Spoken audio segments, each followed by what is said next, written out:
بسم اللہ الرحمن الرحیم۔ کائنات میں کسی بھی شخص کی شہادت کا چرچا اس کی شہادت سے پہلے نہیں ہوا، جس طرح کہ سیدنا امام حسین رضی اللہ تعالیٰ عنہ کی شہادت کو حاصل ہوا۔ حضرت سفینہ رضی اللہ تعالیٰ عنہ سے مروی ہے کہ حضور نبی کریم صلی اللہ علیہ وسلم نے اپنے بعد قائم ہونے والے دور حکومت کے بارے میں فرمایا، میری امت میں خلافت 30 برس تک رہے گی، پھر اس کے بعد ملوکیت ہوگی۔ چنانچہ حضور نبی کریم صلی اللہ علیہ وسلم کی پیشگوئی کے مطابق خلافت 30 برس رہی۔ یہ زمانہ عہد خلافت راشدہ کہلاتا ہے۔ عہد خلافت راشدہ کے دوران حضرت علی رضی اللہ تعالیٰ عنہ کے اعلان خلافت کے ساتھ ہی ملک شام میں حضرت امیر معاویہ رضی اللہ تعالیٰ عنہ نے اپنی آزاد حکومت قائم کی اور حضرت علی رضی اللہ تعالیٰ عنہ کو خلیفہ تسلیم۔ اس پر امت مسلمہ متفق رہی ہے کہ خلافت بہرطور حضرت علی رضی اللہ تعالیٰ عنہ کا حق تھا۔ آپ ہی خلیفہ برحق اور خلیفہ راشد تھے۔ حضرت امیر معاویہ رضی اللہ تعالیٰ عنہ کے جداگانہ اعلان حکومت کے بعد حضرت علی رضی اللہ تعالیٰ عنہ کے ساتھ ان کی کشمکش کا آغاز ہو گیا، جس کے نتیجے میں جنگ جمل اور جنگ صفین جیسے چھوٹے بڑے معرکے ہوئے۔ حضور نبی کریم صلی اللہ علیہ وسلم کی اس پیشگوئی کے مطابق سن 60 ہجری میں قبیلہ قریش کی شاخ بنو امیہ کا نوجوان یزید بن معاویہ تخت نشین ہوا اور 61 ہجری کے ابتدائی 10 دنوں میں سانحہ کربلا پیش آیا۔ حضرت امیر معاویہ رضی اللہ تعالیٰ عنہ کے وصال کے بعد یزید تخت نشین ہوا۔ اس کے لیے سب سے اہم اور سب سے بڑا مسئلہ حضرت عبداللہ بن عمر رضی اللہ تعالیٰ عنہ، حضرت امام حسین رضی اللہ تعالیٰ عنہ اور حضرت عبداللہ بن زبیر رضی اللہ تعالیٰ عنہ کی بیعت کا تھا، کیونکہ ان حضرات نے یزید کی ولی عہدی قبول نہ کی تھی۔ اس سلسلے میں یزید نے مدینہ کے گورنر ولید بن عقبہ کو حضرت امیر معاویہ رضی اللہ تعالیٰ عنہ کی وفات کی خبر بھیجی اور ساتھ ہی یہ حکم نامہ بھیجا کہ حضرت امام حسین رضی اللہ تعالیٰ عنہ، حضرت عبداللہ بن عمر رضی اللہ تعالیٰ عنہ اور حضرت عبداللہ بن زبیر رضی اللہ تعالیٰ عنہ سے میرے حق میں بیعت لو، اور جب تک وہ میری بیعت نہ کریں انہیں ہرگز مت چھوڑو۔ ولید بن عقبہ رحم دل اور خاندان نبوت کی تعظیم و توقیر کرنے والا شخص تھا۔ اس نے اس حکم کی تعمیل پر گھبراہٹ محسوس کی اور اپنے نائب مروان کو صورتحال سے آگاہ کیا۔ مروان سخت دل اور سخت انسان تھا۔ اس نے کہا، میرے خیال میں تم ان حضرات کو اسی وقت بلا بھیجو اور انہیں بیعت کرنے کے لیے کہو۔ اگر وہ بیعت کر لیں تو ٹھیک ہے، ورنہ انکار کی صورت میں تینوں کا سر قلم کر دو۔ سیدنا امام حسین رضی اللہ تعالیٰ عنہ اپنی حفاظت کا سامان کر کے ولید کے پاس پہنچے۔ اس نے آپ رضی اللہ تعالیٰ عنہ کو حضرت امیر معاویہ رضی اللہ تعالیٰ عنہ کی وفات کی خبر سنائی اور پھر یزید کی بیعت کے لیے کہا۔ آپ رضی اللہ تعالیٰ عنہ نے تعزیت کے بعد فرمایا، میرے جیسا زندہ بندہ اس طرح چھپ کر بیعت نہیں کر سکتا۔ اگر آپ باہر نکل کر عام لوگوں کے ساتھ ہمیں بھی بیعت کی دعوت دیں تو یہ الگ بات ہے۔ ولید جو کہ ناپسند آدمی تھا، اس نے کہا، اچھا آپ تشریف لے جائیں۔ اس پر مروان نے ولید سے کہا کہ اگر اس وقت تم نے ان کو جانے دیا اور بیعت نہ لی تو تم کبھی بھی ان پر قابو نہ پا سکو گے، تا وقت یہ کہ بہت سے لوگ قتل ہو جائیں۔ ان کو قید کر لو، اگر یہ بیعت کر لیں تو ٹھیک ہے، ورنہ ان کا سر قلم کر دو۔ حضرت امام حسین رضی اللہ تعالیٰ عنہ یہ سن کر اٹھ کھڑے ہو گئے اور فرمایا، ابن الازقہ، تو مجھے قتل کرے گا؟ خدا کی قسم تو جھوٹا اور کمینہ ہے۔ یہ کہہ کر آپ گھر تشریف لے آئے۔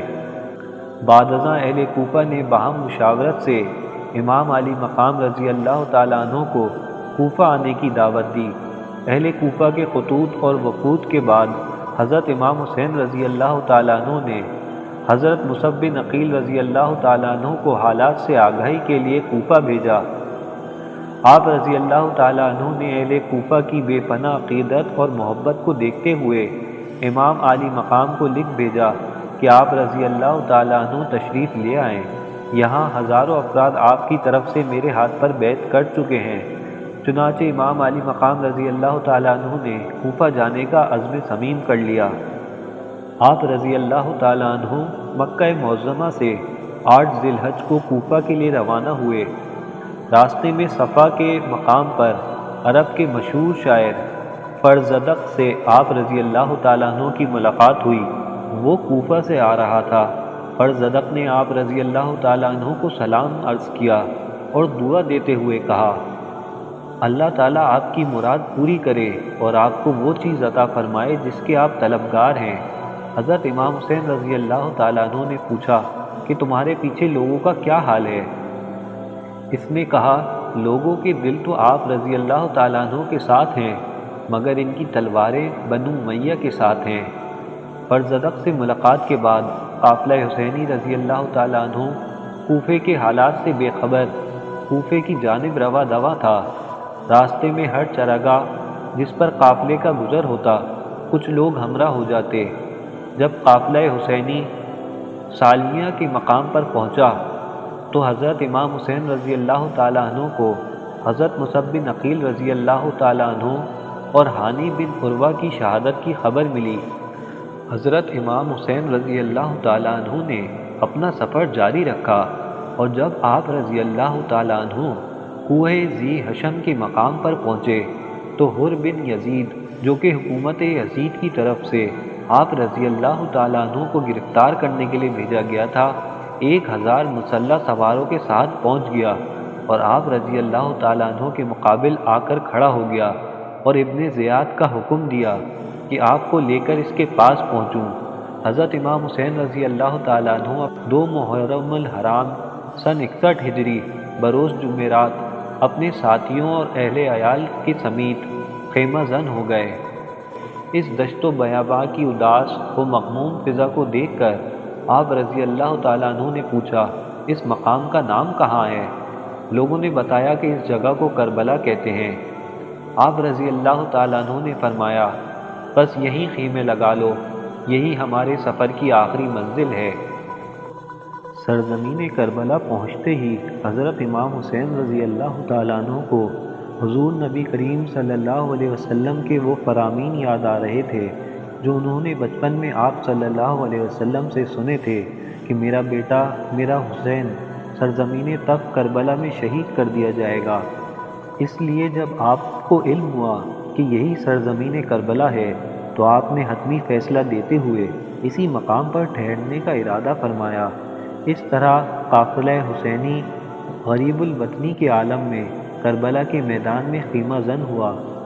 دوسری طرف یزیدی حکومت ان نفوس قدسیہ پر قیامت برپا کرنے کی بھرپور تیاریوں میں مصروف تھی۔ چنانچہ 3 محرم الحرام کو عمر بن سعد 4000 سپاہیوں کے ساتھ مقابلے کے لیے کوفہ سے کربلا پہنچا۔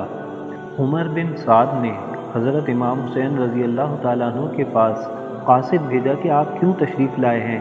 آپ رضی اللہ تعالیٰ عنہ نے فرمایا، اہل کوفہ نے مجھے لکھا تھا کہ ان کے پاس آؤں، اب اگر وہ مجھ سے بیزار ہیں تو میں واپس مکہ چلا جاتا ہوں۔ جب ابن سعد کو یہ جواب ملا تو اس نے کہا کہ میری یہ تمنا ہے کہ اللہ تعالیٰ کسی طرح مجھے حضرت امام حسین رضی اللہ تعالیٰ عنہ کے خلاف جنگ سے بچا لے۔ چنانچہ اس نے ابن زیاد کو یہ بات لکھ بھیجی کہ حضرت امام حسین رضی اللہ تعالیٰ عنہ اہل کوفہ کی ان سے بیزاری پر واپس مکہ جانا چاہتے ہیں۔ لیکن ابن زیاد نے جواب دیا کہ امام حسین رضی اللہ تعالیٰ عنہ اور ان کے ساتھیوں پر پانی بند کر دو اور حسین رضی اللہ تعالیٰ عنہ سے کہو کہ وہ خود اور ان کے ساتھی یزید بن معاویہ کی بیعت کر لیں۔ جب وہ بیعت کر لیں گے تو ہم سوچیں گے کہ اب کیا کرنا چاہیے۔ اس پر عمر بن حجاج کی قیادت میں ابن سعد کے آدمیوں نے سیدنا حضرت امام حسین رضی اللہ تعالیٰ عنہ کے قافلے پر پانی بند کر دیا۔ 9 محرم الحرام سن 61 ہجری کو ابن سعد کا دستہ حضرت امام حسین رضی اللہ تعالیٰ عنہ کے خیمے کی طرف آیا۔ آپ رضی اللہ تعالیٰ عنہ نے حضرت عباس رضی اللہ تعالیٰ عنہ کے ذریعے ان سے آنے کا ارادہ معلوم کیا تو انہوں نے کہا کہ امیر بن زیاد کا حکم ہے کہ تم اس کی اطاعت قبول کر لو ورنہ ہم تمہارے ساتھ جنگ کریں گے۔ حضرت امام حسین رضی اللہ تعالیٰ عنہ نے حضرت عباس رضی اللہ تعالیٰ عنہ کو کہا، ان لوگوں سے کہو کہ ہمیں 1 رات کی مہلت دے دیں تاکہ اس آخری رات ہم اچھی طرح نماز پڑھ لیں، دعا مانگ لیں اور استغفار کر لیں۔ اللہ تعالیٰ خوب جانتا ہے کہ مجھے نماز، تلاوت اور دعا اور استغفار سے بڑا قلبی تعلق ہے۔ ابن سعد کے دستے نے یہ بات مان لی اور قافلہ حسینی رضی اللہ تعالیٰ عنہ نے رات اللہ تعالیٰ کی عبادت اور مناجات میں بسر کی۔ ابن سعد کے دستے واپس لوٹنے کے بعد حضرت امام حسین رضی اللہ تعالیٰ عنہ نے اپنے رفقا کو جمع کیا۔ اللہ تعالیٰ کی حمد و ثنا اور حضور نبی کریم صلی اللہ علیہ وسلم پر درود و سلام کے بعد آپ رضی اللہ تعالیٰ عنہ نے اپنے اصحاب سے نہایت فصیح و بلیغ خطاب فرمایا کہ میں کسی کے ساتھیوں کو اپنے ساتھیوں سے زیادہ وفادار اور بہتر نہیں سمجھتا، اور نہ کسی کے اہل بیت کو اپنے اہل بیت سے زیادہ نیکوکار اور صلہ رحمی کرنے والا دیکھتا ہوں۔ اللہ تعالیٰ تم سب کو میری طرف سے جزائے خیر عطا کرے۔ اگر تم میں سے کوئی جانا چاہتا ہے تو رات کی تاریکی میں چلا جائے، بے شک یہ لوگ میرے ہی قتل کے طالب ہیں۔ جب مجھے قتل کریں گے تو پھر کسی اور کی ان کو طلب نہیں ہوگی۔ مگر آپ رضی اللہ تعالیٰ عنہ کے اصحاب اپنے جذبات کا اظہار کرتے ہوئے عرض گزار ہوئے، اے نواسہ رسول صلی اللہ علیہ وسلم، ہم آپ پر اپنی جانیں قربان کر دیں گے۔ ہم اپنی گردنوں، پیشانیوں، ہاتھوں اور جسموں سے آپ رضی اللہ تعالیٰ عنہ کا دفاع کریں گے۔ جب ہم قتل ہو جائیں گے تو سمجھیں گے کہ ہم نے اپنا فرض ادا کر دیا۔ آپ رضی اللہ تعالیٰ عنہ نے اپنے ساتھیوں اور اہل بیت کے جذبات سن کر انہیں اجازت مرمت فرمائی، اور پھر آپ رضی اللہ تعالیٰ عنہ کے اصحاب نے آپ کی میت میں رات بھر نوافل ادا کیے اور بارگاہ خداوندی میں عاجزی و انکساری کے ساتھ مغفرت کی دعائیں مانگی۔ 10 محرم الحرام سن 61 ہجری کا خونی آفتاب اپنی پوری خون اشامیوں کے ساتھ طلوع ہوا۔ حسینی فوج کے 72 سپہ سالاروں نے یزیدی فوج کا ڈٹ کر مقابلہ کیا۔ ایسا معلوم ہوتا تھا کہ یزیدی فوج میدان چھوڑ کر بھاگ جائے گی۔ اس طرح مٹھی بھر جانثاران حسین رضی اللہ تعالیٰ عنہ پروانہ وار شمع امامت پر قربان ہونے لگے۔ اس وقت حضرت امام حسین رضی اللہ تعالیٰ عنہ کے صاحبزادے حضرت سیدنا زین العابدین رضی اللہ تعالیٰ عنہ علیل تھے۔ علالت کے باوجود اپنے والد گرامی سے اجازت طلب کی، مگر آپ رضی اللہ تعالیٰ عنہ نے سمجھایا کہ ایک تو آپ رضی اللہ تعالیٰ عنہ علیل ہیں، دوسرے آپ رضی اللہ تعالیٰ عنہ کا زندہ رہنا ضروری ہے، کیونکہ خانوادہ رسول صلی اللہ علیہ وسلم کا ہر چراغ گل ہو چکا ہے، ہر پھول مرجھا چکا ہے۔ اب میری نسل میں فقط تو ہی باقی رہ گیا ہے، مجھے تو شہید ہونا ہی ہے۔ اگر تو بھی شہید ہو گیا تو میرے نانا رسول صلی اللہ علیہ وسلم کی نسل کیسے چلے گی؟ تجھے اپنے نانا رسول صلی اللہ علیہ وسلم کی نسل کی بقا کے لیے زندہ رہنا ہے۔ پھر آپ کو کچھ نصیحتیں کی اور یوں فرزند صاحب ذوالفقار حضرت امام حسین حضرت زین العابدین کو چھوڑ کر خود میدان کربلا میں اترے۔ مقابلے میں آپ رضی اللہ تعالیٰ عنہ دیر تک یزیدیوں کو واصل جہنم کرتے رہے۔ پورے یزیدی لشکر میں کوہرام مچ گیا۔ حیدر کرار کا یہ فرزند جس طرف تلوار لے کر نکلتا، یزیدی لشکر خوفزدہ بھیڑیوں کی طرح آگے بھاگنے لگتا۔ اس مارکے کے دوران آپ رضی اللہ تعالیٰ عنہ کو بہت پیاس لگی۔ آپ رضی اللہ تعالیٰ عنہ نے پانی کے لیے دریائے فرات کا رخ کیا، مگر دشمن سخت مزاحمت کرنے لگا۔ اچانک ایک تیر آپ رضی اللہ تعالیٰ عنہ کے چہرے مبارک پر لگا اور آپ رضی اللہ تعالیٰ عنہ کا چہرہ مبارک زخمی ہو گیا۔ آپ رضی اللہ تعالیٰ عنہ نے تیر کھینچ کر نکالا، پھر ہاتھ چہرے کی طرف اٹھائے تو دونوں چلو خون سے بھر گئے۔ آپ رضی اللہ تعالیٰ عنہ نے اپنا خون آسمان کی طرف اچھال دیا اور اللہ تعالیٰ کا شکر ادا کرتے ہوئے کہا، الہی میرا شکوہ تجھی سے ہے، دیکھ تیرے رسول صلی اللہ علیہ وسلم کے نواسے کے ساتھ کیا برتاؤ ہو رہا ہے۔ حضرت امام حسین رضی اللہ تعالیٰ عنہ دن کا طویل حصہ میدان کربلا میں تنہا دشمن کا مقابلہ کرتے رہے، اور دشمنوں میں سے ہر کوئی آپ رضی اللہ تعالیٰ عنہ کے قتل کو دوسرے شخص پر ٹالتا رہا، کیونکہ حسین رضی اللہ تعالیٰ عنہ کا قتل کوئی بھی اپنے ذمے نہ لینا چاہتا تھا۔ آخر شمر بن ذل جوشن نے کہا، تمہارا برا ہو، کیا انتظار کر رہے ہو؟ کام تمام کیوں نہیں کرتے؟ آپ رضی اللہ تعالیٰ عنہ ہر طرف سے نرغا ہوا۔ آپ رضی اللہ تعالیٰ عنہ نے پکار کر کہا، کیا میرے قتل پر ایک دوسرے کو ابھارتے ہو؟ واللہ میرے بعد کسی بندے کے قتل پر اللہ تعالیٰ اتنا ناخوش نہیں ہوگا جتنا میرے قتل پر۔ شمر العین کے افسانے پر یزیدی لشکر آپ رضی اللہ تعالیٰ عنہ پر ٹوٹ پڑا۔ زرع بن شریک تمیمی نے آگے بڑھ کر آپ رضی اللہ تعالیٰ عنہ کے بائیں کندھے پر تلوار ماری، جس سے آپ رضی اللہ تعالیٰ عنہ لڑکھڑا گئے۔ اس پر سب حملہ آور پیچھے ہٹے۔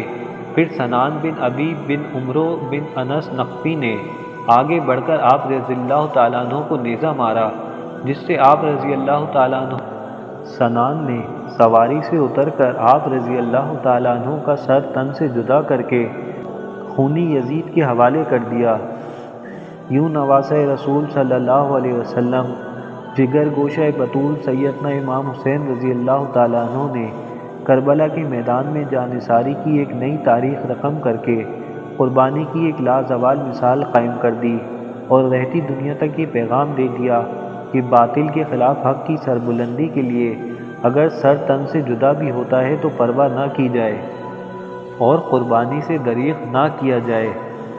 آج جہاں ہم حضرت امام حسین رضی اللہ تعالیٰ عنہ سے محبت کا دعویٰ کرتے ہیں تو ضروری ہے کہ سیرت حسین رضی اللہ تعالیٰ عنہ پر عمل پیرا ہوں، اپنے ظاہر و باطن کو ان کی سیرت میں ڈالنے کی کوشش کریں، باہمی رنجشوں اور فرقہ واریت کو چھوڑ کر محبت و عمل کا نشان دین محمدی صلی اللہ علیہ وسلم کے علمبردار اور اسلام کی خاطر مر مٹنے والے بن جائیں، تاکہ روز حشر حضور نبی کریم صلی اللہ علیہ وسلم اور اہل بیت اطہار رضی اللہ تعالیٰ عنہ کے سامنے سرخرو ہو سکیں اور کہہ سکیں کہ اے حبیب خدا صلی اللہ علیہ وسلم، ہم نے بھی آپ صلی اللہ علیہ وسلم کے نواسے امام حسین رضی اللہ تعالیٰ عنہ کی سیرت پر عمل کرتے ہوئے اپنی زندگیاں دین کی سربلندی کی خاطر قربان کی ہیں۔